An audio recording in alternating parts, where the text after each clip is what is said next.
Manifold din. Check natin yung manifold, okay naman. Malinis pa naman. Kasi nalinis ko yun way back 3 months ago. 3 to 4 months ko nilinis yun. Tapos ito, binuksan ko ulit.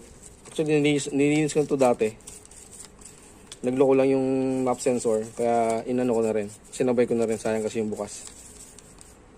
Para sulit yung pagbubukas ng throttle body. Tapos punasan lang natin. Buksan natin dito. Tapos ganoon natin.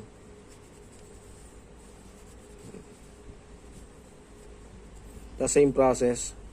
Yung carburetor cleaner at saka itong contact cleaner. Mas maganda meron ko yung choke cleaner. Yung choke cleaner kasi hindi masyadong greasy. Kaya brake cleaner para malinis na malinis siya. So naubusan ako ng brake cleaner. Ginagamit ko itong contact cleaner naman.